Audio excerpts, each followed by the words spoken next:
छत्तीसगडला देशातील प्रमुख पर्यटनस्थळ म्हणून प्रस्थापित करण्यासाठी छत्तीसगड टुरिझम बोर्ड आणि फिक्की यांच्या संयुक्त विद्यमाने 31 जुलै रोजी पुण्यातील हयात रिजेन्सी येथे विशेष रोड शो आयोजित करण्यात आला होता.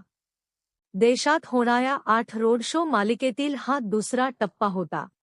या कार्यक्रमात दोन्ही राज्यातील टूर ऑपरेटर्स, हॉटेल व्यावसायिक आणि ट्रॅव्हल एजंट्स यांनी B2B नेटवर्किंगद्वारे व्यावसायिक सहकार्याच्या संधींवर चर्चा केली.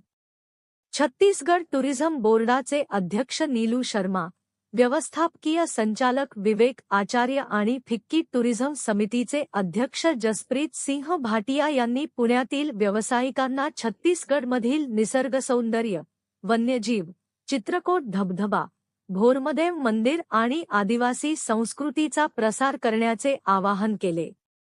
दिवसभर चाललेल्या या उपक्रमाची सांगता छत्तीसगडच्या समृद्ध परंपरेचे दर्शन घडवणाऱ्या सांस्कृतिक कार्यक्रमाने व नेटवर्किंग डिनरने झाली.